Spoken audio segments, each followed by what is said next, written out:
Hello everyone, मेरा नाम हरमन है। आज हम कंसोलिडेशन की एक क्विक रिवीजन करेंगे।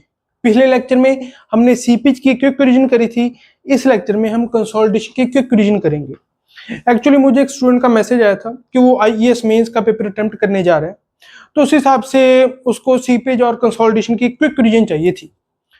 तो देखते हुए कि कुछ दिन ही रह गए हैं पेपर के रिगार्डिंग, तो मैंने सोचा कि दिस इज हाई टाइम कि मैं कंसोलिडेशन के क्विक रिवीजन लेके आऊँ। अगर आपने पहले चैप्टर पढ़ा हुआ है तो ये लेक्चर एक क्विक रिवीजन का काम करेगा फॉर कंसोलिडेशन। अगर आपने पहले ये चैप्टर नहीं पढ़ा हुआ, स्पेशली मेरे से, तो जब मैं इस चैप्टर को डिटेल में पढ़ाऊंगा तो जैसे कि मैं करता हूँ, बिल्कुल जमीन से उठाकर आसमान तक लेके जाता हूँ, वैसे ही उस लेक्चर में आप उस जो लेक्चर सीरीज होगी डेडिकेटेड स्पेशली फॉर कंसोलिडेशन, उसमें आपको ये कंसोलिडेशन का चैप्टर समझ आ जाएगा। ठीक है, पर इस लेक्चर में हम एक कंपैक्ट फॉर्म में एक्सप्रेस वे की तरह जल्दी जल्दी कंसोलिडेशन को समेटने की कोशिश करेंगे। ठीक है, तो कंसोलिडेशन की अगर मैं बात करूं, ये क्या होता है?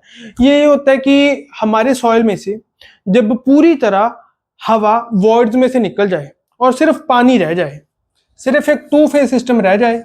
ये नीचे सॉलिड्स हैं, ऊपर वाटर है। ठीक है, अब इसके बाद मैं प्रोलॉन्ग्ड टाइम के लिए, काफी टाइम के लिए, ऐसे नहीं कि इंस्टेंटेनियस जैसे रोलर चलाया, ना ना ना, रोलर तो एक इंस्टेंटेनियस फिनोमेना सा हो गया ना, ना ना, वैसे नहीं। मान लीजिए एक बड़ी बिल्डिंग बनी हुई है उस सॉइल के ऊपर, जिसमें से एयर वर्ड्स निकल चुके हैं इसकी वर्ड्स में से। अब एक बड़ी बिल्डिंग बनी हुई है। अब टाइम के साथ साथ धीरे धीरे क्या होगा कि जो ये वर्ड्स है ना, इसका वॉल्यूम और कम होगा। पहले तो जो हवा निकली है, एयर निकली है, उसकी वजह से कम हुआ था। अब इस पानी के निकलने की वजह से इस सॉइल का वॉल्यूम कम होगा।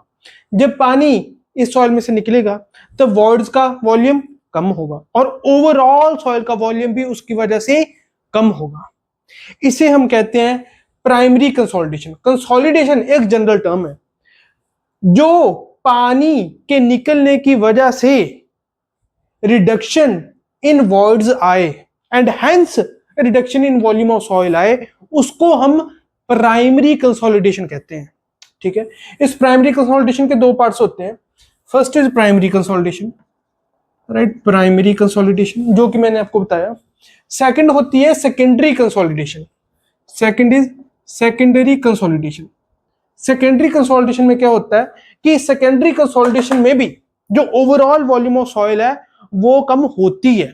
प्राइमरी कंसोलिडेशन में भी वॉल्यूम ऑफ सॉइल कम हुई थी, सेकेंडरी कंसोलिडेशन में भी वॉल्यूम ऑफ सॉइल कम होती है। पर बात यह है कि प्राइमरी कंसोलिडेशन में वॉल्यूम ऑफ सॉइल इसलिए कम होती है क्योंकि वर्ड्स में से पानी निकल गया। सेकेंडरी कंसोलिडेशन में ओवरऑल वॉल्यूम ऑफ सॉइल इसलिए कम होती है कि जो सॉलिड्स हैं इनकी प्लास्टिक रीएडजस्टमेंट शुरू हो जाती है जब प्राइमरी कंसोलिडेशन खत्म होगी। प्राइमरी कंसोलिडेशन खत्म होगी मतलब अब टाइम के साथ हमको, जब हमने नोट करा, रिकॉर्ड किया हमने, तो हमें इस चीज का एहसास हुआ, हमने ये चीज नोट करी कि ओवरऑल वॉल्यूम ऑफ सॉइल तो कम हो रही है पर पानी नहीं निकल रहा। तो फिर हमको इस बात का अंदाजा हुआ कि जो ये सॉलिड्स है ना, इनकी प्लास्टिक रीएडजस्टमेंट हो रही है। ठीक है, उस प्लास्टिक रीएडजस्टमेंट से ये, जैसे मान लीजिए एक बॉन्ड बना हुआ था, अब वो बॉन्ड डिस्प्लेस होके हमारा जो सॉलिड पहले नजर आ रहा था, जो स्ट्रक्चर ऑफ सॉलिड था, हमारा स्ट्रक्चर ऑफ सॉइल था, उस स्ट्रक्चर में ही चेंज आने लग गया। ठीक है ना, ओवरऑल जो स्ट्रक्चर था, एक बॉन्ड बना हुआ था, अब वो बॉन्ड टूट के कोई और नया बॉन्ड बन गया।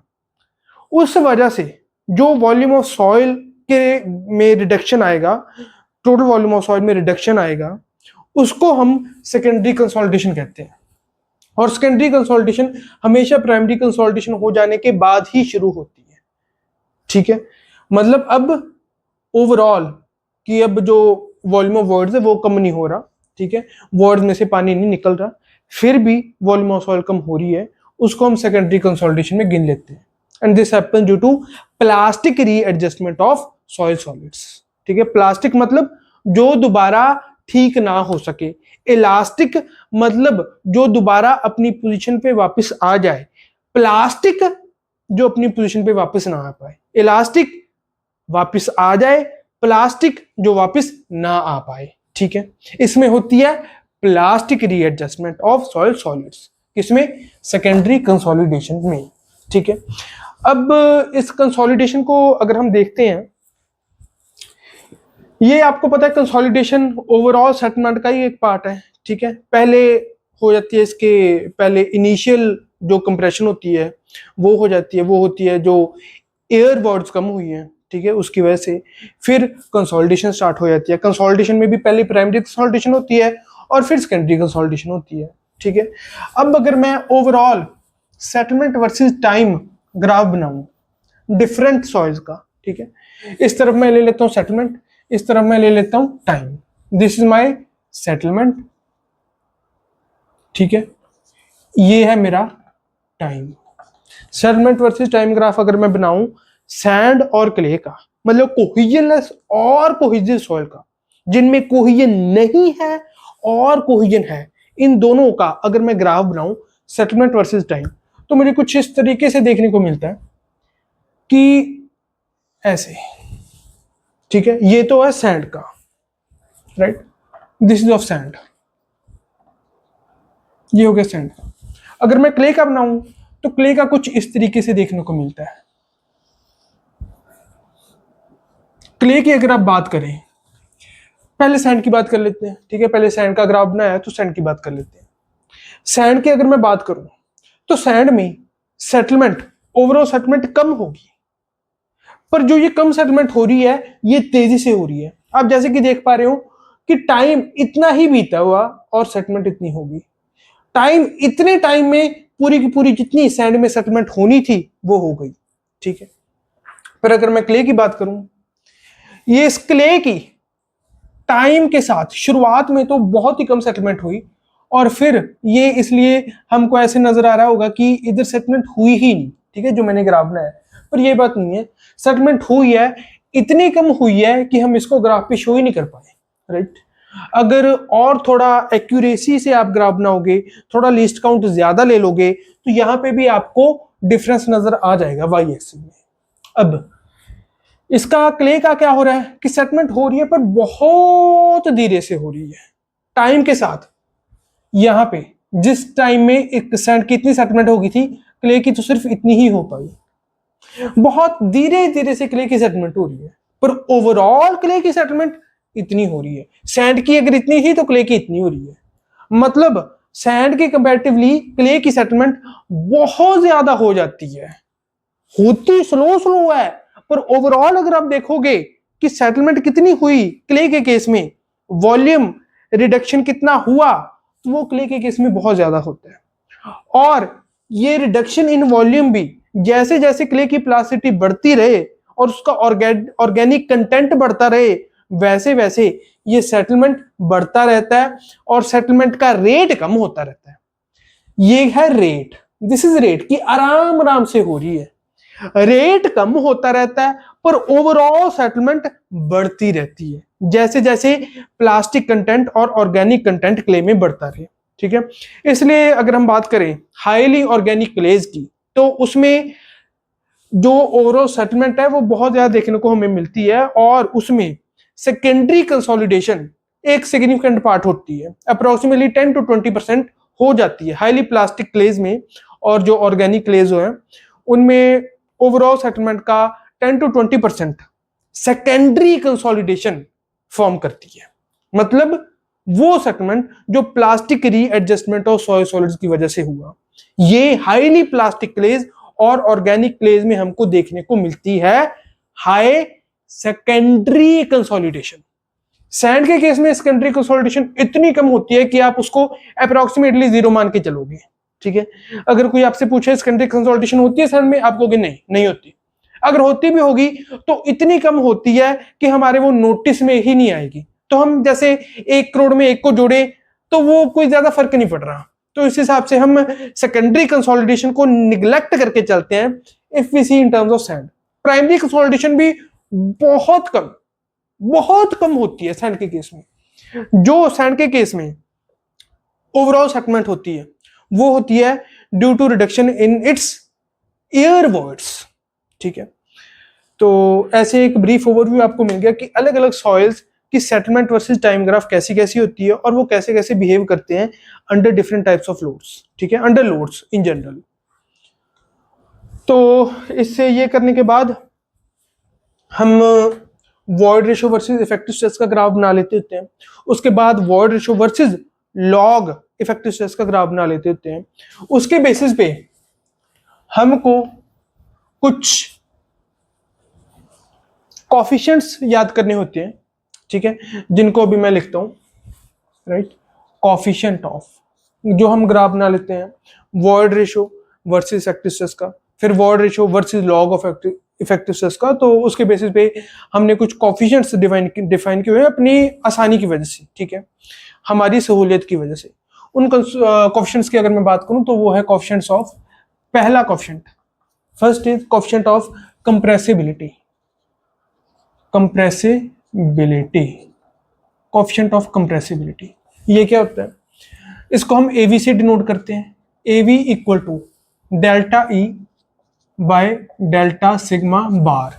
इस चीज का ध्यान रखिए कि डेल्टा सिग्मा बार जब भी कंसोलिडेशन होती है वो इफेक्टिव स्ट्रेस को कंसिडर करके की जाती है। उसके जो भी पैरामीटर्स डिफाइन किए जाते हैं उसमें इफेक्टिव स्ट्रेस का पार्ट लिया जाता है, टोटल स्ट्रेस का पार्ट नहीं लिया जाता, ठीक है।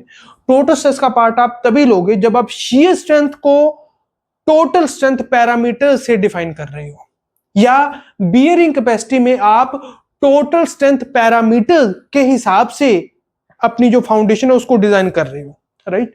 तो इन चीजों को जब आप ध्यान में रख के चलोगे तभी आप टोटल स्ट्रेंथ पैरामीटर्स का इस्तेमाल करोगे। पर अगर आप कंसोलिडेशन की बात करो, कंसोलिडेशन ऑलवेज हैपेंस क्योंकि वॉइड्स में से पानी निकलता है। पानी निकलता है तो जो लोड आपने ऊपर लगाया हुआ था वो ट्रांसफर हो जाता है टू सॉलिड्स विद टाइम।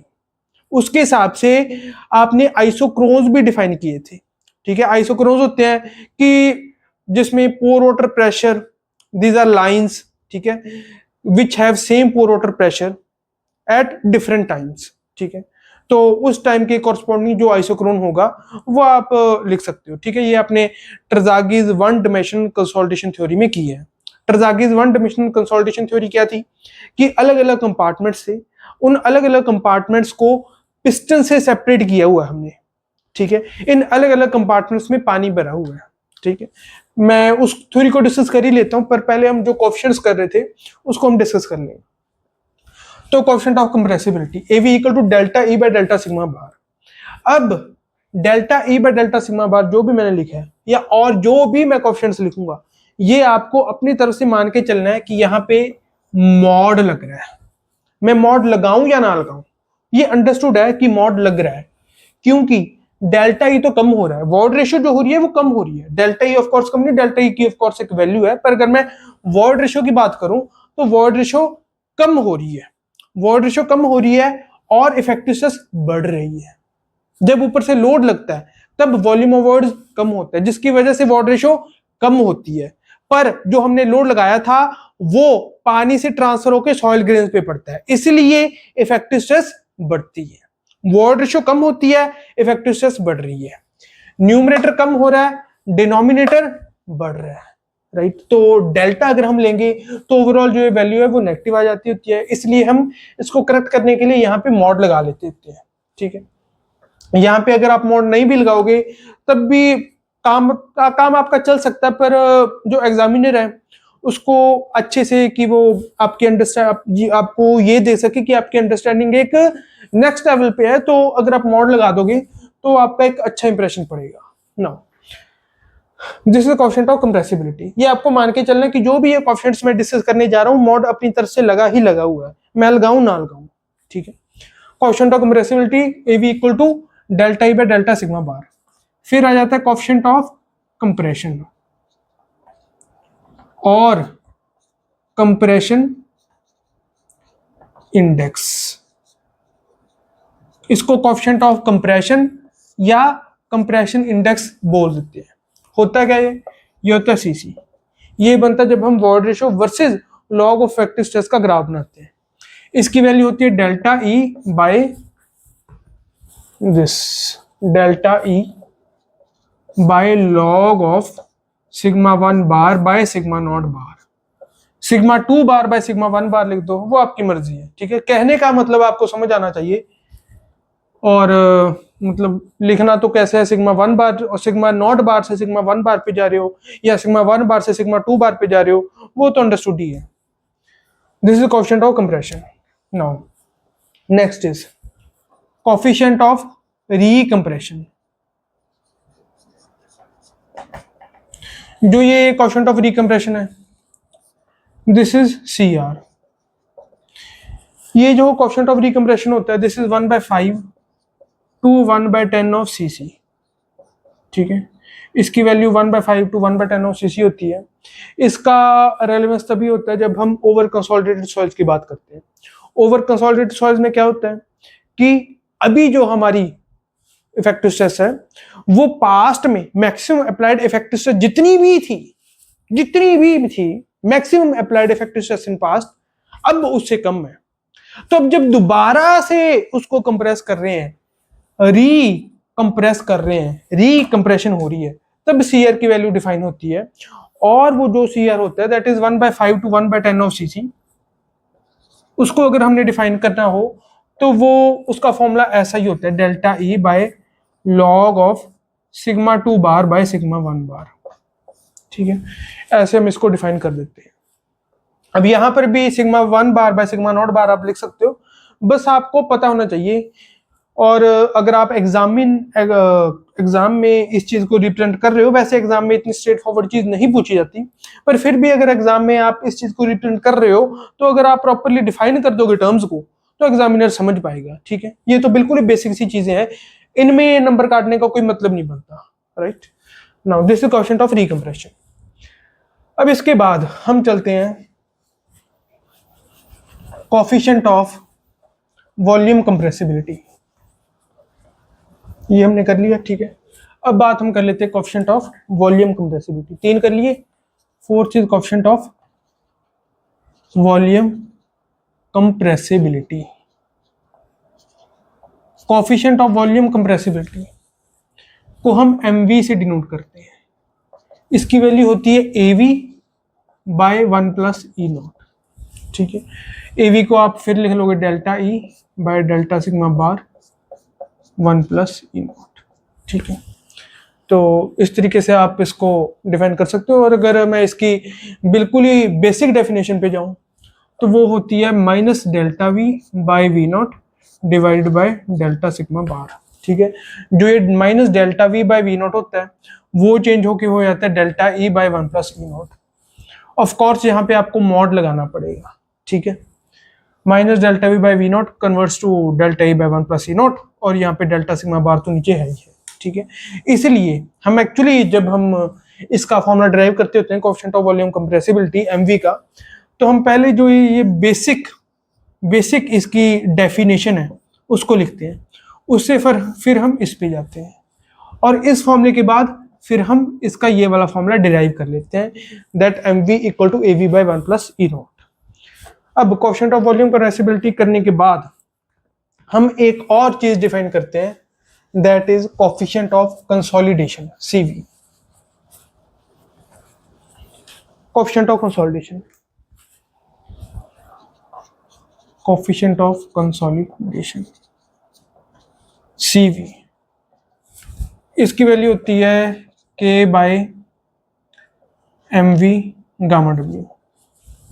इसको मैंने पर्सनली ऐसे याद किया हुआ है कि K equal to MV CV gamma W। ऐसे हम जो परमेबिलिटी का है, कोएफिशिएंट ऑफ परमेबिलिटी का फॉर्मूला हम याद करते हैं K equal to MV CV gamma W।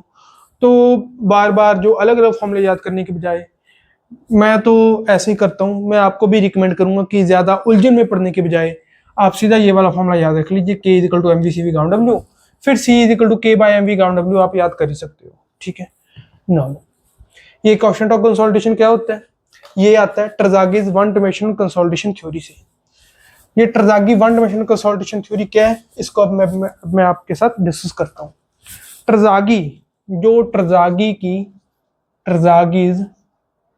One dimensional consolidation theory है, Terzaghi's one dimensional consolidation theory, उसमें क्या ट्रजागी ने लिया था, ट्रजागी ने लिया था कि एक ये मेरा ब्लॉक है, इस ब्लॉक में अलग अलग कंपार्टमेंट्स बने हुए हैं, ठीक है, ये अलग अलग कंपार्टमेंट्स बने हुए हैं।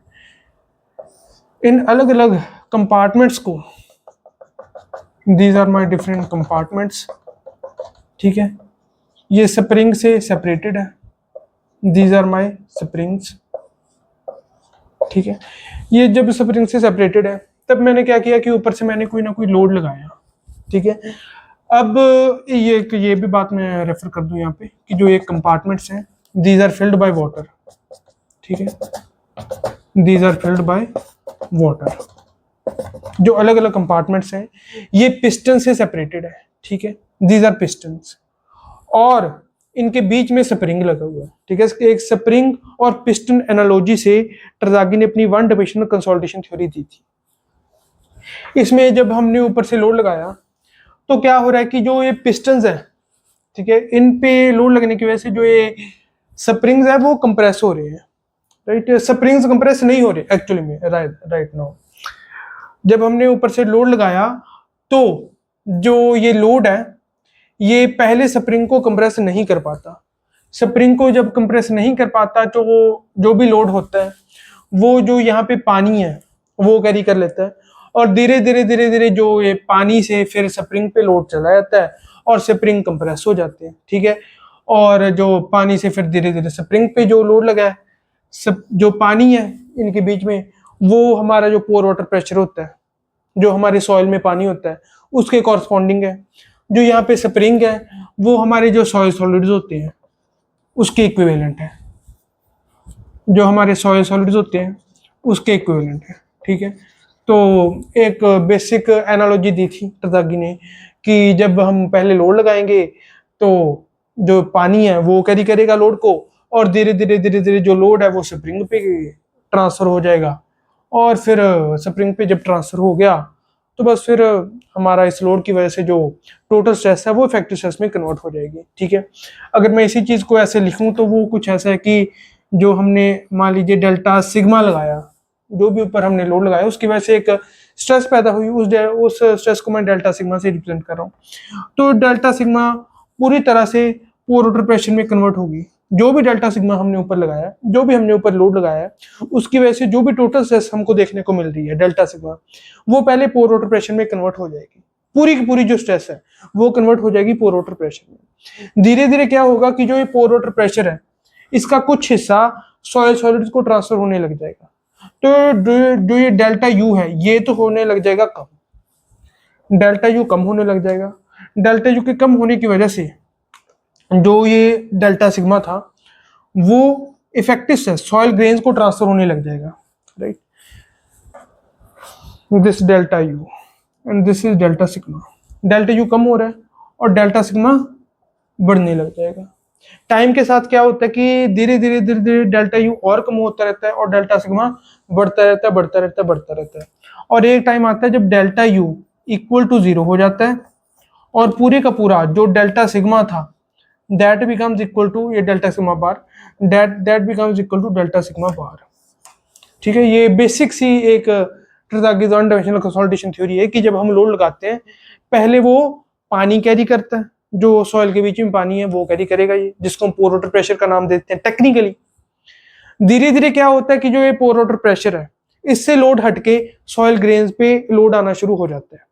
जो ये सॉइल ग्रेन्स पे लोड आना शुरू हो गया इसको हम बोल रहे हैं कि जो टोटल स्ट्रेस है वो जब शुरुआत में थी तब वो पोर वाटर प्रेशर कैरी कर रहा था, अब इफेक्टिव स्ट्रेस में वो कन्वर्ट हो चुकी है, ठीक है। नो कि जो हमने एक्स्ट्रा ऊपर से लोड लगाया था उसकी वजह से जो टोटल स्ट्रेस पैदा हुई थी वो अब इफेक्टिव स्ट्रेस में कन्वर्ट हो चुकी है, राइट। नो इसलिए जब भी आप कंसोलिडेशन का क्वेश्चन कर रहे हो, जब भी आप उसकी सेटलमेंट का क्वेश्चन कर रहे हो, तब हमेशा आपको इफेक्टिव स्ट्रेस का जो इफेक्टिव स्ट्रेस का पैरामीटर है उसको लेके चलना है। टोटल स्ट्रेस का पैरामीटर बिल्कुल नहीं आएगा उसमें, राइट। नो अब जो ये ट्रजागीज वन डायमेंशनल कंसोलिडेशन थ्योरी थी इसमें क्या हुआ कि इसके बेसिस पे एक ट्रजागी ने अपना सोल्यूशन दिया। वो सोल्यूशन था कि जो delta U by delta T है, जो कंसोलिडेशन हो रही है वो किसकी वजह से हो रही है? पोर वाटर प्रेशर के निकलने की वजह से। जो एक्सेस पोर वाटर प्रेशर बन गया, उस एक्सेस पोर वाटर प्रेशर के टाइम के साथ निकलने की वजह से कंसोलिडेशन हो रही है। ठीक है, तो हम कंसोलिडेशन को कैसे डिफाइन करेंगे? Del you by del T. U represents pore water pressure. ठीक है, तो del you by del T, जो एक्सेस पोर वाटर क्रिएट हो गया, excess pore water pressure create हो गया लोड लगने की वजह से, वो टाइम के साथ जब निकलेगा उसकी वजह से कंसोलिडेशन होगी। तो del you by del t, right now, तो del you by del t equal to c v del square u by del z square. ये ट्रजागी की वन डायमेंशनल कंसोलिडेशन इक्वेशन थी। अब सीवी की क्या वैल्यू होती है ये हमने पढ़ लिया है। This is equal to K by MV gamma W, क्योंकि K equal to MV CV gamma W होता है, तो ये वहां से आप CV equal to K by MV gamma W ये आप याद कर सकते हो। आपको अलग से सीवी का फॉर्मूला याद करने की जरूरत नहीं है। सिंपली जो कोएफिशिएंट ऑफ परमिबिलिटी का आपने फॉर्मूला याद किए हुए उसके बेसिस पे ही आप कोएफिशिएंट ऑफ कंसोलिडेशन का फॉर्मूला भी याद कर लोगे। नो, सीवी ये है। अब कंसोलिडेशन के 1 minute, I can drink some water.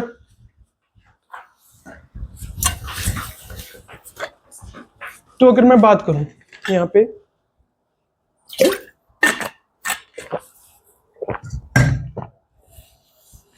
कि इसका अगर मैं सोल्यूशन निकालूं ट्रजागीज वन डायमेंशनल कंसोलिडेशन इक्वेशन का, तो वो कुछ इस तरीके का निकल कर आता है कि पहले एक पैरामीटर डिफाइन किया जाता है परसेंटेज यू, राइट। ये तो आपको समझ आएगा कि ये है Terzaghi's one dimensional consolidation theory. This is del square u by del z square. अब इसके बेसिस पे जो Terzaghi's one dimensional consolidation theory का अगर सॉल्यूशन निकाला जाता है, इसका सॉल्यूशन, तो सबसे पहले हमारे पास एक पैरामीटर आता है परसेंटेज यू। ये परसेंटेज यू इस चीज को रिप्रेजेंट कर रहा है कि एक कॉरस्पॉन्डिंग टाइम पे, मान लीजिए आज कंसोलिडेशन शुरू हुई है और 2 साल बाद खत्म हो रही है। ठीक है, आज शुरू हुई है तो आज मान लीजिए टी इक्वल टू 0 है, 2 साल बाद खत्म हो रही है, टी इक्वल टू 2 ईयर पे प्राइमरी कंसोलिडेशन फिनिश हो रही है। तो मान लीजिए अगर मैंने टी इक्वल टू 1 ईयर पे निकालनी है कि कितनी कंसोलिडेशन है, तो उसको निकालने के लिए हमारे पास एक पैरामीटर है परसेंटेज यू। परसेंटेज यू हमको ये बताता है कि ओवरऑल जितनी कंसोलिडेशन होनी थी उसके कंपैरेटिवली अब कितनी कंसोलिडेशन हो चुकी है। ठीक है, परसेंटेज यू हमको ये चीज बताता है। तो इसको हम अलग अलग तरीकों से निकाल सकते हैं। जो सबसे पॉपुलर मेथड निकालने का वो है कि ओवरऑल जितनी सेटलमेंट होनी थी, पोर वाटर प्रेशर निकल रहा है, एक्सेस पोर वाटर प्रेशर जो क्रिएट हो गया, वैसे जो पहले वाला पोर वाटर प्रेशर था वो नहीं निकल रहा, जो एक्सेस पोर वाटर प्रेशर बन गया उसकी वजह से पानी निकल रहा है। अब जो पानी निकल रहा है, पानी निकलने की वजह से जो लोड है वो ट्रांसफर हो रहा है। ठीक है, सॉलिड पे पानी निकल रहा है, वर्ड्स का वॉल्यूम कम हो रहा है। ओवरऑल जो टी इक्वल टू 2 ईयर पे वॉल्यूम कम हो जाएगा। ठीक है, तो ओवरऑल जो डेल्टा एच होगा, हम सॉइल को सेमी इनफाइनाइट मीडियम मान के चलते हैं, area infinite and depth finite. तो ओवरऑल जो डेप्थ में रिडक्शन आएगा, जो भी वॉल्यूम में रिडक्शन आएगा, उसको हम ये मान के चलते हैं कि इन फॉर्म ऑफ डेप्थ ही आएगा, वो एरिया में कोई रिडक्शन नहीं आएगा।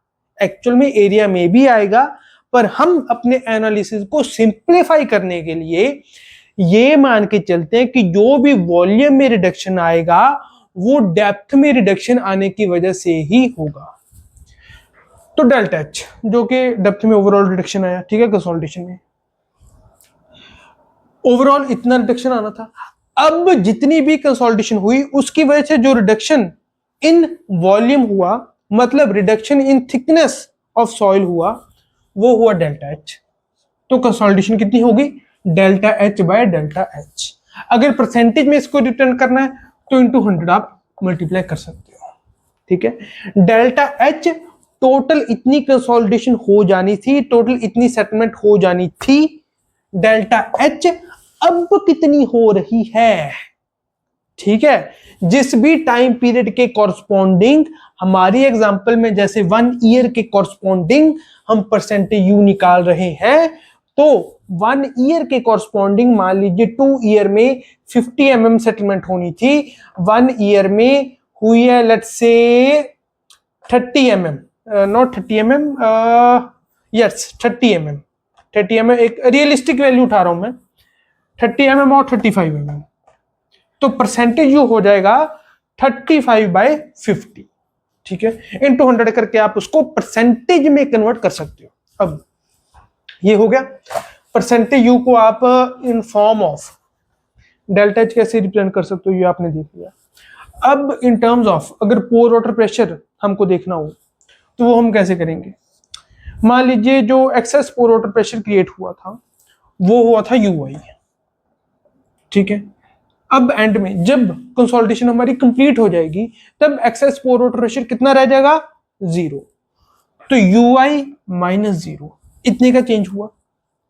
अब कंसोलिडेशन हमारी जितनी भी होगी, हमारे एग्जांपल में हम 1 ईयर का टाइम पीरियड लेके चल रहे हैं, तो 1 ईयर के कॉरस्पॉन्डिंग अगर आपको परसेंटेज यू अपना कैलकुलेट करना है corresponding to T equal to 1 year, तो आप इसको ui इतना पोर वाटर प्रेशर क्रिएट हो गया था, डिसिपेट कितना हो गया ui माइनस यू।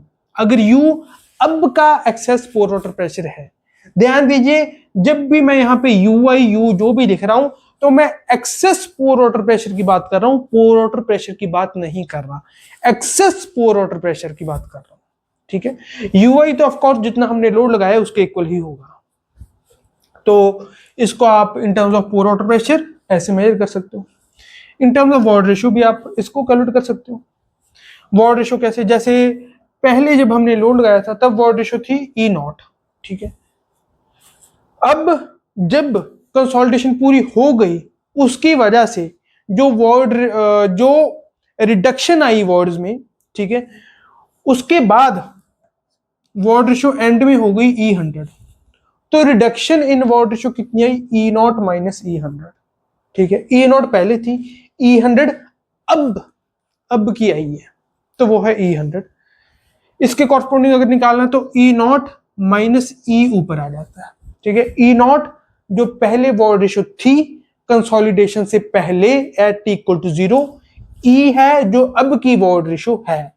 जैसे परसेंटेज जो हमारे केस में at T equal to 1 year जो भी वर्ड रेशियो है, तो corresponding to T equal to 1 year percentage U will be E0 minus E by E0 minus E100, ठीक है।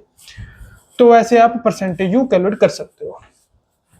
अब हमारे पास एक फैक्टर होता है टाइम फैक्टर, टीवी, इसको हम कहते हैं टाइम फैक्टर। ये हमारे काम आता है जब हमने परसेंटेज यू, ये कितनी कंसोलिडेशन कंप्लीट हो गई और कितने टाइम पे हुई, जैसे हमारे केस में टी इक्वल टू 1 ईयर पे हुई, परसेंटेज यू और टी को रिलेट करने में काम आता है। इस टीवी की वैल्यू क्या होती है, टीवी की वैल्यू होती है CVT by D square. D क्या होता है, लेंथ ऑफ ड्रेनेज पाथ। ये लेंथ ऑफ ड्रेनेज पाथ का होता है, ये मैं आपसे अभी डिस्कस करूंगा, पर उससे पहले आप देख लीजिए कि T equal to CVT by D square, ठीक है। T किस टाइम के कॉरस्पॉन्डिंग आप टाइम फैक्टर निकाल रहे हो, CV coefficient of consolidation, D is length of drainage path, जो मैं अभी आपसे डिस्कस करूंगा। पर आप ये देख लीजिए कि टीवी ऐसे टाइम के साथ रिलेट हो गया। टीवी का फॉर्मूला जो परसेंटेज यू से रिलेट होता है वो है π/4 u square and 1.781 minus 0.933 log of 100 minus percentage u. अब गेट में इससे रिगार्डिंग क्वेश्चन पूछा गया है, और जब गेट में इससे रिगार्डिंग क्वेश्चन पूछा गया था तो सीधा -0.9, जैसे कई जगह पर -0.9332 लिखा होता है पीछे, गेट में 2 पीछे नहीं लिखा हुआ था, तो उस हिसाब से जो गेट में फॉर्मूला दिया है उस हिसाब से ही मैं आपको फॉर्मूला बता रहा हूँ, ठीक है ना। अब मैंने 2 फॉर्मूला लिख दिए। 2 फॉर्मूला क्यों लिख दिए, क्योंकि जो पहले वाला फॉर्मूला होता है ये होता है जब यहाँ पे इसको आप u लिख सकते हो या u/100 भी लिख सकते हो, परसेंटेज u/100, ठीक है। अगर परसेंटेज में इसको रिप्रेजेंट कर रहे हो तो ये होता है अगर आप परसेंटेज यू लेस देन और इक्वल टू 60% है तो, ठीक है, ये उसके लिए एप्लीकेबल होता है। जैसे परसेंटेज यू मान लीजिए 50% के कॉरस्पॉन्डिंग मेरे को कैलकुलेट करना है टीवी, या 60% के कॉरस्पॉन्डिंग भी कैलकुलेट करना है, तो सीधा पाई/4 इंटू 60/100 का स्क्वायर। मैंने यू पहले इसलिए लिख दिया था क्योंकि जैसे जैसे हमारी जो स्पीड बढ़ती रहती है, हमारी प्रैक्टिस बढ़ती रहती है, तो हम सीधा पाई/4 यू स्क्वायर कर देते हैं। तो अगर 50% है तो यू की वैल्यू सीधा 0.5, 60% है तो यू की वैल्यू सीधा 0.6। ठीक है, बाद में भी 100 से डिवाइड करना ही है, तो सीधा 100 से पहले डिवाइड करके उसका हम स्क्वायर कर देते हैं। ये होता है जब percentage U is less than equal to 60%। ये होता है जब percentage U is greater than 60%। ठीक है, this is for percentage U greater than 60%। अब जैसे कि आप इस फॉर्मूला से देख सकते हो कि जब परसेंटेज यू इक्वल टू 100% होगा तो उसके कॉरस्पॉन्डिंग जो टाइम लगेगा, अगर मैं जो बिल्कुल थियोरेटिकली जो थ्योरी से देखूं, इधर अगर मैं परसेंटेज यू 100% डाल दूं तो मेरा जो टाइम लगेगा फॉर कंसोलिडेशन वो इनफाइनाइट आ जाएगा। मतलब थियोरेटिकल अगर मैं बात करूं 100% कंसोलिडेशन के लिए इनफाइनाइट टाइम पीरियड लगता है। अब ये बात सही तो नहीं है, ठीक है, सही नहीं है, तो हम इसका एक्चुअल में ये मतलब होता है कि 100% कंसोलिडेशन के लिए हमारा काफी ज्यादा टाइम लगता है कंपेयर टू जिस टाइम में हम इस ये मेनली जो ये इक्वेशन है जिस टाइम फ्रेम के लिए ये डेवलप्ड है उसके कंपैरेटिवली काफी ज्यादा टाइम लग जाता है अगर हम 100% जो प्राइमरी कंसोलिडेशन उसकी बात करें। तो इसलिए हम क्या करते हैं, हम ये मान के चलते हैं कि जब इसको मैं इरेज कर देता हूं, हम ये मान के चलते हैं कि जब हमारा परसेंटेज इक्वल टू 90% होगा, मतलब जब हमारी 90% प्राइमरी कंसोलिडेशन कंप्लीट हो जाएगी, तो हम उसको मान के चलते हैं कि प्राइमरी कंसोलिडेशन कंप्लीट हो गई है, प्राइमरी कंसोलिडेशन कंप्लीटेड, ये हम मान के चलते हैं। ठीक है, अपने एनालिसिस को सिंपल करने के लिए परसेंटेज इक्वल टू 90% के कॉरस्पॉन्डिंग ही हम प्राइमरी कंसोलिडेशन को कंप्लीट मान के चलते हैं, राइट। और ये एक आधार भी है Taylor square root of time fitting method का, राइट। अब मैंने आपसे कहा था कि मैं आपसे डिस्कस करूंगा कि length of drainage path D की क्या क्या वैल्यू होगी, वो मैं अब आपसे डिस्कस करता हूं। देखिए डी का मतलब होता है लेंथ ऑफ ड्रेनेज पाथ। ऊपर अगर मेरे पास एक ग्रैनुलर लेयर है, ठीक है, जिसमें से पानी डिसिपेट कर सकता है आराम से, नीचे भी एक ग्रैनुलर लेयर है, तो यहां पे जो बीच में पार्टिकल्स होंगे उसके कॉरस्पॉन्डिंग जो उनमें पोर वाटर प्रेशर ट्रैप्ड है उसको मैक्सिमम से मैक्सिमम डिस्टेंस d/2 ही ट्रेवल करना पड़ेगा। जो इधर पार्टिकल है उसको इतना डिस्टेंस ट्रेवल करना पड़ेगा, जो इधर पार्टिकल है उसको इतना डिस्टेंस ट्रेवल करना पड़ेगा, जो इधर पार्टिकल है उसको इतना डिस्टेंस ट्रेवल करना पड़ेगा, जो इधर पार्टिकल है उसके नजदीक ये वाली लेयर है उसको इतना डिस्टेंस ट्रेवल करना पड़ेगा, जो इधर है उसको इतना डिस्टेंस।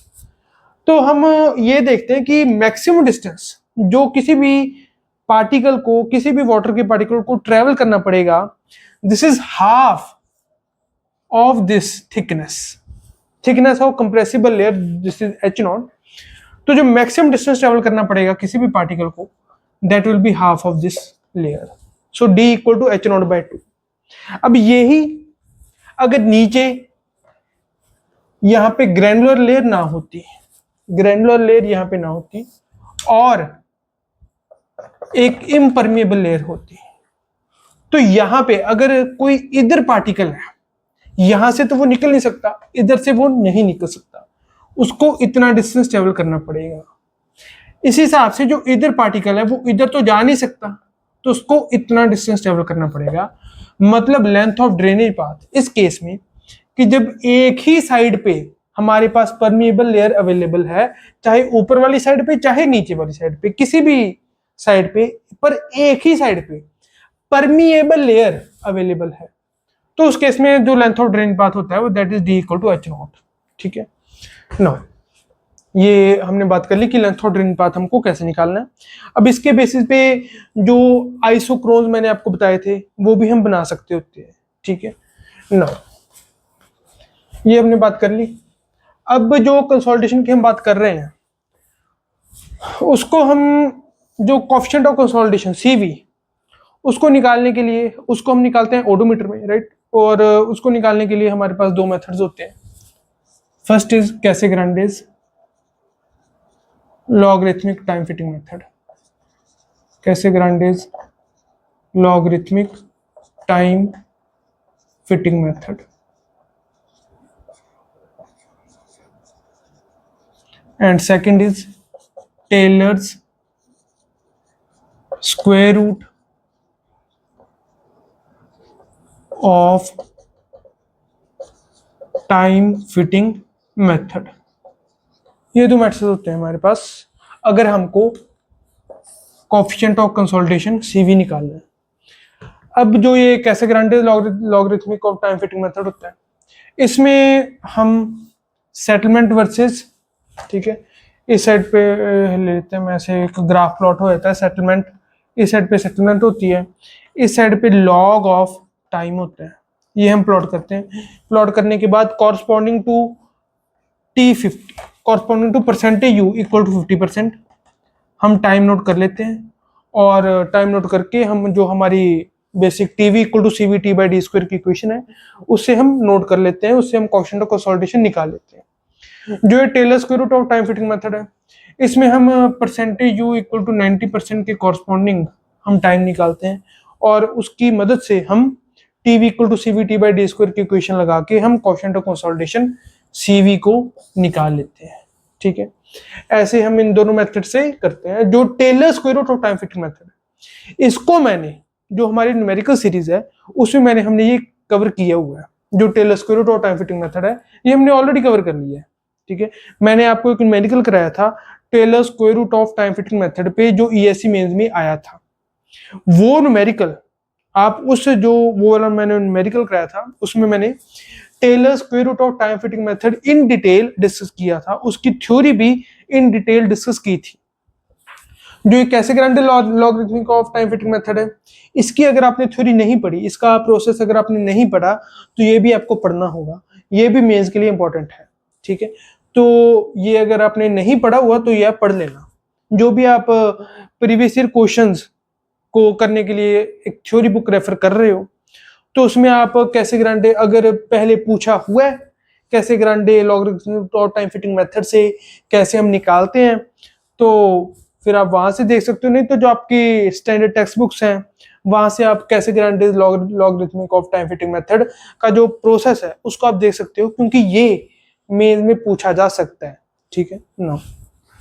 अब ये करने के बाद एक कंसेप्ट जो शुरुआत में डिस्कस ज्यादातर किया जाता है पर रिवीजन के चलते मैंने डिस्कस नहीं किया, क्योंकि आपने सब कुछ पहले पढ़ा ही हुआ है, तो हमारा जो शफलिंग है वो हो सकती है टॉपिक्स की। वो टॉपिक है over consolidation ratio, OCR। Over consolidation हम जनरली, मैंने आपके साथ डिस्कस अभी किए था, ओवर कंसोलिडेशन हम उसको कहते हैं कि सॉइल की अभी फिलहाल जो भी इफेक्टिव उस पर लग रही है वो कम है कॉरस्पॉन्डिंग टू पहले जितनी इफेक्टिव उस पर लगी थी उसके कॉरस्पॉन्डिंग, राइट। सो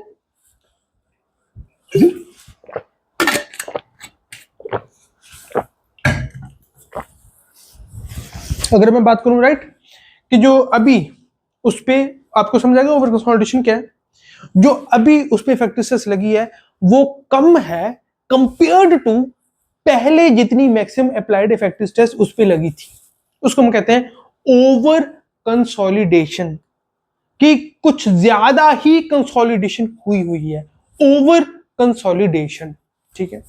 तो ओवर कंसोलिडेशन रेशियो की अगर मैं बात करूं तो ऊपर होता है पास्ट, नीचे होता है present. Maximum applied effective stress in past, नीचे होगा मैक्सिमम अप्लाइड इफेक्टिव स्ट्रेस जो कि प्रेजेंट में है, ठीक है।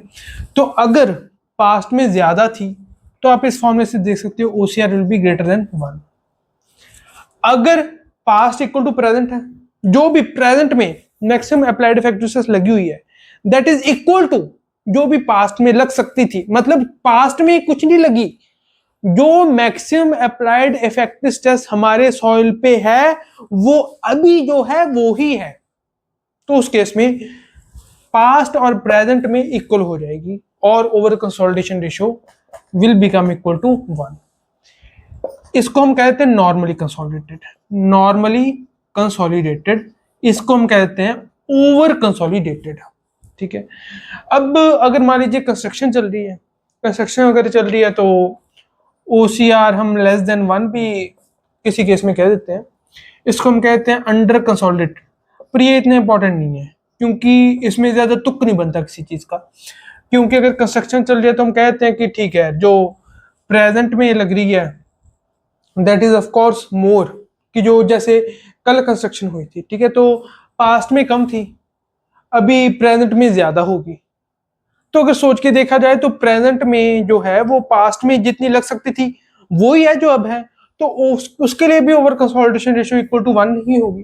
तो नॉर्मली कंसोलिडेटेड ही हम उसको कहते हैं। पर अगर आप ये टर्म कहीं पे देख लो अंडर कंसोलिडेटेड तो आप कंफ्यूज ना हो जाओ, इसलिए मैंने आपको ये टर्म बता दिया कि ओवर कंसोलिडेशन लेस देन 1।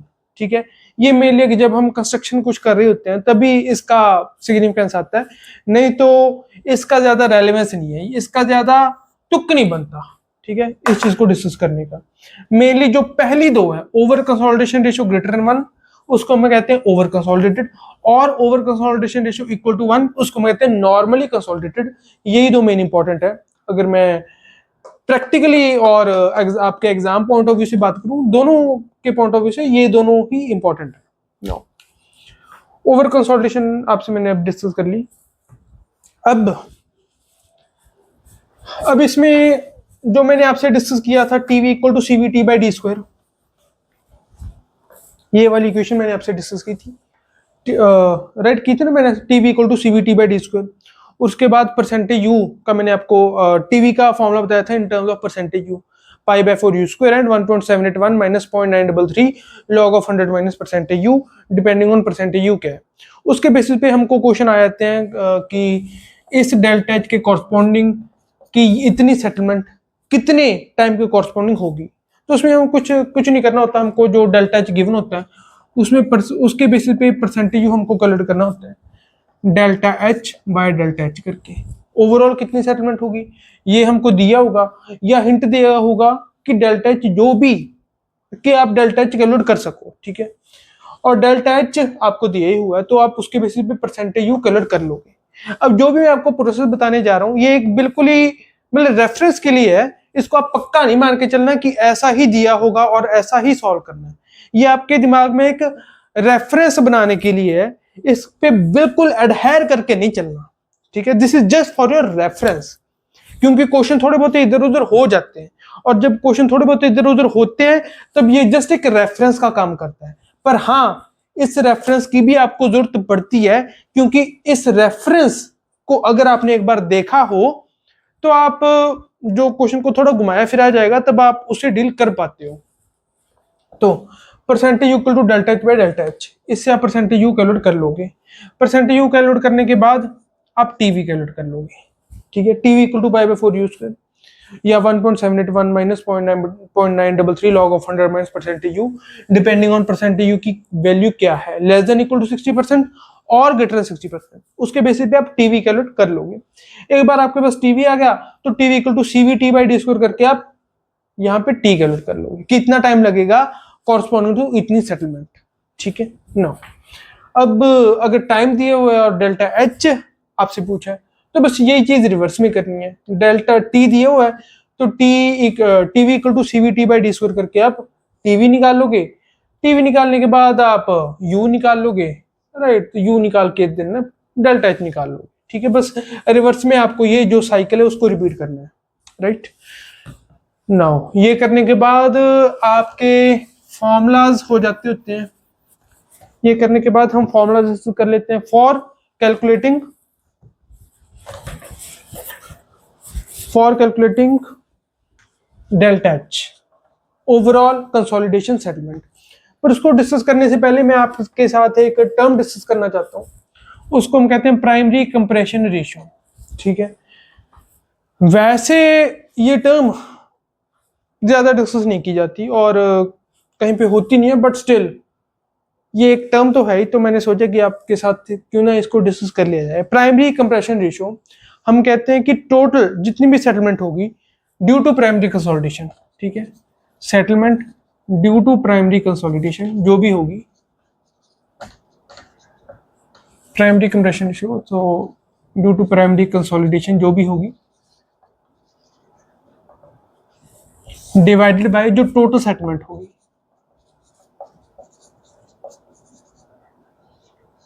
तो उसको हम कहते हैं primary compression ratio. Settlement due to primary consolidation divided by total settlement, ठीक है, कि टोटल सेटलमेंट का कितना हिस्सा प्राइमरी कंसोलिडेशन की फॉर्म में हमको दिख रहा है, उसको हम प्राइमरी कंप्रेशन रेशियो का नाम दे देते हैं, ये टर्म हम दे देते हैं, राइट। तो इसके बाद अब हम डिस्कस कर लेते हैं जो टोटल सेटलमेंट होगी, टोटल सेटलमेंट डेल्टा एच, इसको निकालने के कई तरीके हैं, मेनली 3 तरीके हमारे पास।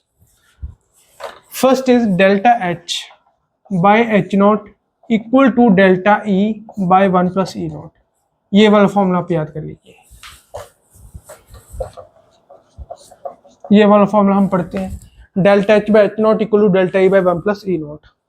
Second formula is delta H equal to m v h naught delta sigma bar, ठीक है, delta sigma bar that is change in effective stress जो हो रहा है, m v coefficient of volume compressibility, h naught thickness of compressible layer.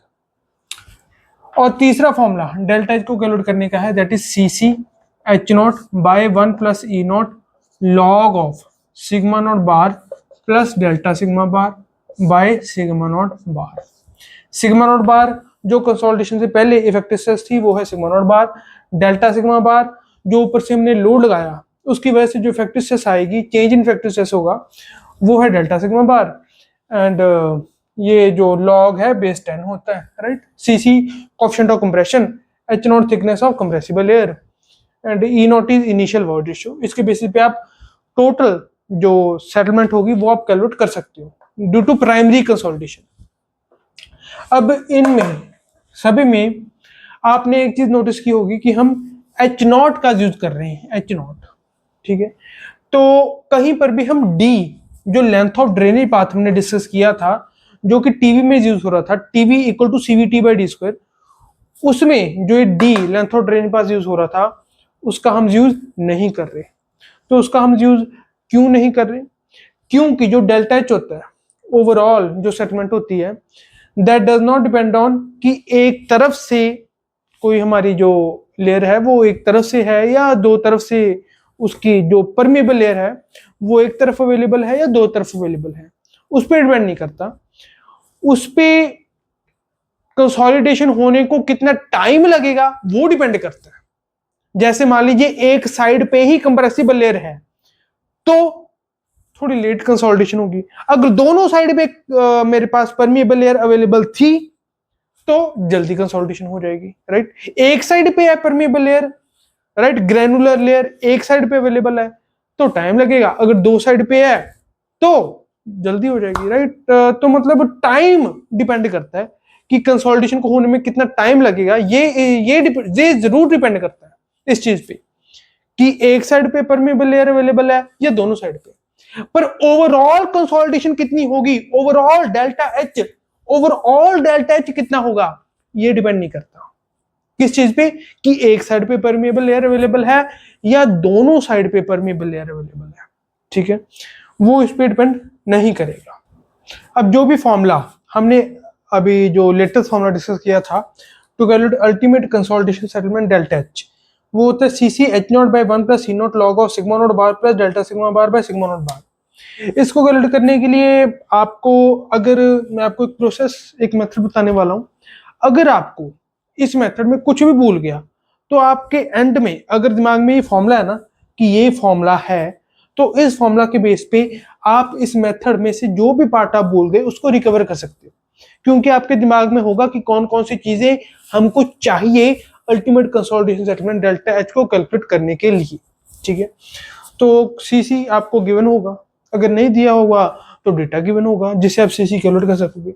E not उसी तरह ई not given होगा या डेटा गिवन होगा कि जिससे आप ई नॉट कैलकुलेट कर सकते हो। अब बात आती है एच नॉट। एच नॉट होता है थिकनेस ऑफ कंप्रेसिबल लेयर। जो भी हमने ऊपर से लोड लगाया है, मान लीजिए ये मेरी सारी की सारी क्ले लेयर है, ठीक है, या ऊपर की क्ले लेयर या ऊपर की लेयर कुछ और है और नीचे क्ले लेयर शुरू होती है। मेन जो हमको जिस चीज पे ध्यान देना वो ये है कि जो भी हमने ऊपर से लोड लगाया है अल्टीमेटली वो यहां से डिस्पर्स होना शुरू होगा हमारे सॉइल में, ठीक है।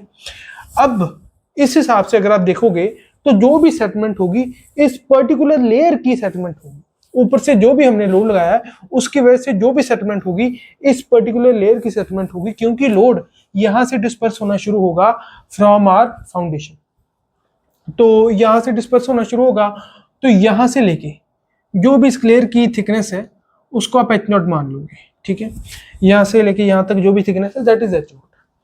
अब एच नॉट आपको पता चल गया, sigma naught bar, sigma naught bar और डेल्टा सिग्मा बार आपको कैलकुलेट करने होते हैं centre of our compressible layer. जो एच नॉट है thickness of our compressible layer, ये आपने कैलकुलेट कर लिया। इसके बाद आपको सिग्मा नॉट बार और डेल्टा सिग्मा बार कैलकुलेट करने हैं corresponding to center of this compressible layer. जैसे ये एच नॉट है तो यहां फाउंडेशन के बेस से at D equal to H naught by 2 पे आपको कैलकुलेट करने हैं सिग्मा नॉट बार और डेल्टा सिग्मा बार। अब this is D equal to H naught by 2, ऊपर जो भी सॉइल की प्रॉपर्टीज है उनको यूज करके आप इस पर्टिकुलर डेप्थ पे इस फाउंडेशन के बेस से एच नॉट बाई 2 डिस्टेंस आप नीचे आ गए, इस पर्टिकुलर डेप्थ पे आपको देखना होगा कि आपका सिग्मा नॉट बार मतलब इफेक्टिव स्ट्रेस कितनी है, ठीक है। जो भी ये सॉइल की प्रॉपर्टीज है उसको यूज करके यहां पे इफेक्टिव स्ट्रेस कितनी है वो आपकी सिग्मा नॉट बार होगी। डेल्टा सिग्मा बार होगी कि जो ऊपर से लोड लगा है उसकी वजह से जो भी एडिशनल इफेक्टिव स्ट्रेस आ रही है वो है डेल्टा सिग्मा बार, ठीक है। तो वो आप यहां से लोड लग रहा है और ऐसे डिस्पर्स कर रहा है, कैसे डिस्पर्स कर रहा है ये आपको क्वेश्चन में दिया होता है कि ये आप रेशो मान के चलो कि इस रेशो में जो लोड है वो डिस्पर्स करेगा। अगर नहीं दिया तो उस केस में आपको m horizontal is to 1 vertical की रेशो में अगर मैं इसको रिप्रेजेंट करूं तो उस केस में आपको m इक्वल टू 0.5 मान के लोड को डिस्पर्स करना होता है। और इस पर्टिकुलर लेयर पे आपको देखना होता है कि जो भी आपकी फाउंडेशन है उसका कितना एरिया बन रहा है, ठीक है। m horizontal is to 1 vertical, m की वैल्यू हम 0.5 लेते हैं। अगर कोई और दिया हुआ है, जैसे कुछ भी और दिया है, मान लीजिए 1.5 इज टू 1 दिया है, 1.5 इज टू 1 दिया है, एग्जाम्पल ले रहा हूं, मान लीजिए ये दिया है, तो जो भी अगर ये मेंशन नहीं किया कि कौन सा वर्टिकल है कौन सा हॉरिजॉन्टल कैसे हमने माना हुआ है, तो जो पहले वाली चीज होती है ना, फर्स्ट वाला, इसको आप वर्टिकल मान के चलते हो, सेकंड वाले को आप हॉरिजॉन्टल मान के चलते हो, ठीक है। अब इस m horizontal is to 1 vertical में अगर मैं m इज इक्वल टू 0.5 को लूं तो 0.5 हॉरिजॉन्टल इज टू 1 वर्टिकल बन जाता है। अब इसको वर्टिकल इज टू हॉरिजॉन्टल में अगर मैं कन्वर्ट करूं तो ये 2 वर्टिकल इज टू 1 हॉरिजॉन्टल बन जाएगा, ठीक है। 0.2 से दोनों साइड्स को मल्टीप्लाई करना है और कुछ नहीं, तो 2 वर्टिकल इज टू 1 हॉरिजॉन्टल बन जाता है। तो इसलिए इस मेथड को हम जनरली जिसमें हम m इक्वल टू 0.5 स्टैंडर्ड मान के चलते हैं, अगर लोड डिस्पर्शन नहीं दिया तो इसलिए इस मेथड को हम 2:1 मेथड भी कहते हैं, ठीक है। इस 2:1 मेथड में आप जितना नीचे जाते हो, मान लीजिए ये मेरी 2 मीटर है, एक मेरी स्ट्रिप फुटिंग थी, ठीक है, उस स्ट्रिप फुटिंग की मान लीजिए मैं नीचे गया 1 मीटर, नीचे 1 मीटर गया मैं, अब यहां पे जो भी साइड होगी वो 1 मीटर से इंक्रीज कर जाएगी, मतलब ये 3 मीटर हो जाएगी, ठीक है। अगर 2 मीटर नीचे जाता तो 2 मीटर इंक्रीज कर जाती, 4 मीटर हो जाती। अगर ये मान लीजिए एक स्क्वायर फुटिंग होती 2 मीटर इंटू 2 मीटर की, तो मैं 1 मीटर नीचे गया तो फिर ये बन जाएगी 3 मीटर इंटू 3 मीटर, ठीक है। फिर ये 3 मीटर इंटू 3 मीटर बन जाएगी अगर ये स्क्वायर फुटिंग है। अगर मान लीजिए एक रेक्टेंगुलर फुटिंग है कि जिसके डायमेंशंस 2 मीटर इंटू 4 मीटर के गिवन है, तो 1 मीटर जब मैं नीचे जाऊंगा तो कितने बन जाएंगे 3 मीटर इंटू 5 मीटर, ठीक है। जो भी डायमेंशन ऑफ फुटिंग आपके पास आ गए उसके हिसाब से जो लोड यहाँ पे गिवन है, चाहे सीधी तरह से, चाहे डायरेक्टली, चाहे इनडायरेक्टली। डायरेक्टली कैसे गिवन होगा कि आपको सीधा दे दिया जाएगा कि इतना लोड लग रहा है फाउंडेशन के बेस के ऊपर। इनडायरेक्टली कैसे गिवन होगा कि आपको इन टर्म्स ऑफ प्रेशर गिवन होगा कि इतना प्रेशर लग रहा है फाउंडेशन के बेस के ऊपर। अब प्रेशर को जो भी इस फाउंडेशन का एरिया होगा उससे आप मल्टीप्लाई करके पहले लोड में कन्वर्ट करोगे। एक बार आपके पास लोड आ गया, उसके बाद आप डेल्टा सिग्मा बार कैलकुलेट करोगे, जो भी लोड है आपका डिवाइडेड बाय एरिया। एरिया किसका? ये वाला एरिया जो डिस्पर्स होने के बाद इस सेंटर ऑफ कंप्रेसिबल लेयर पे एरिया बना है, उस पर्टिकुलर लेयर का आप एरिया लोगे। ठीक है, कैसे लोगे? डिपेंडिंग ऑन फुटिंग एरिया बढ़ेगा। आपको पता है कि कैसे बढ़ेगा, ये मैंने आपके साथ डिस्कस कर लिया है। ठीक है, जो स्ट्रिप फुटिंग की अगर मैं बात करूं, स्ट्रिप फुटिंग की जो लॉन्गर डायमेंशन होती है, जैसे स्ट्रिप फुटिंग में तो अगर मैंने 2 मीटर लिखा तो ऑफ कोर्स इसको आप विड्थ मान के चलोगे। स्ट्रिप फुटिंग की जो लॉन्गर डायमेंशन होती है उसमें इंक्रीज को हम निगलेक्ट करके चलते हैं। ठीक है, क्योंकि बहुत कम इंक्रीज होता है, तो उसमें हम जो इंक्रीज होता है उसको हम निगलेक्ट करके चलते हैं। जैसे वही जो हमारा जो स्टैंडर्ड एग्जांपल मैं लेता हूँ कि 1 करोड़ में आप एक को जोड़ दो तो कोई बहुत ज्यादा फर्क नहीं पड़ेगा। ठीक है, ऐसे इस तरीके से हम एडिशंस को निगलेक्ट करके चलते होते हैं। तो स्ट्रिप फुटिंग में आप सीधा सिर्फ एक डायरेक्शन में जो भी इंक्रीज हो रहा है उसको मान के चलोगे। ठीक है, तो ऐसे आप डेल्टा सिग्मा बार भी कैलकुलेट कर लोगे और इस फॉर्मूला से आप डेल्टा एच कैलकुलेट कर लोगे। अब ये तो बात थी कि अगर आपका नॉर्मली कंसोलिडेटेड सॉइल है। अगर आपका ओवर कंसोलिडेटेड सॉइल है उस केस में आप क्या करोगे कि जो ये वाला फॉर्मूला है डेल्टा एच, ये थोड़ा सा मॉडिफाई हो जाएगा। ये बन जाएगा delta H equal to C R H naught by 1 plus E naught log of sigma 1 bar by sigma naught bar plus C C H naught by 1 plus E naught log of sigma 2 bar by sigma 1 बार।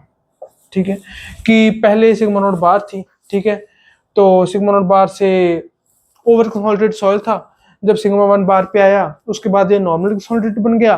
तो क्योंकि अब normally consolidated बन गया तो अब हम सी use करेंगे। जब ओवर कंसोलिडेटेड था तो हम सी आर को यूज कर रहे थे, जब अब नॉर्मली कंसोलिडेटेड बन चुका है तो सी को यूज करेंगे। सी को यूज करके तो सिग्मा 1 बार से सिग्मा 2 पे जा रहा है, तो ये वाला जो हमारा स्टैंडर्ड फॉर्मूला वो यूज हो जाएगा। ठीक है, तो इसको हम 2 पार्ट्स में डिवाइड करके एंड में प्लस का साइन करके इसको ऐड कर देते हैं। ठीक है, और टोटल अल्टीमेट कंसोलिडेशन सेटलमेंट उसको हम कैलकुलेट कर लेते हैं। ठीक है, अब यही अगर क्ले की लेयर जो मैंने आपको यहाँ पे दिखाई है वो अगर यहां ना होके कहीं नीचे होती, ठीक है, मान लीजिए जो मैंने आपको क्ले की लेयर यहाँ पे दिखाई है वो यहां ना होके यहां से क्ले की लेयर शुरू हो रही है। ठीक है, ये वाली दिस इज क्ले लेयर, ये वाली क्ले की लेयर है, तो आप एच नॉट ये लेते, थिकनेस ऑफ कंप्रेसिबल लेयर आपकी ये बनती है एच नॉट, और डेल्टा सिग्मा बार इस पर्टिकुलर लेयर के सेंटर पे आपको सिग्मा नॉट बार और डेल्टा सिग्मा बार कैलकुलेट करना होता। तरीका वही है जो ऊपर की प्रॉपर्टीज है सॉइल की उसको, और जो क्ले की प्रॉपर्टीज है उसको यूज करके आप सिग्मा नॉट बार कैलकुलेट कर लोगे। और लोड को अगर गिवन है तो ठीक है, अगर नहीं गिवन तो 0.5 हॉरिजॉन्टल टू 1 वर्टिकल आप अपनी तरफ से लोड डिस्ट्रीब्यूशन मान के जो भी आपका डेल्टा सिग्मा बार होगा इस पर्टिकुलर लेयर पे आप कैलकुलेट कर लोगे। और कैलकुलेट करने के बाद आपकी total ultimate consolidation settlement delta H आ जाएगी। ठीक है, ऐसे आप डेल्टा एच कैलकुलेट कर लोगे।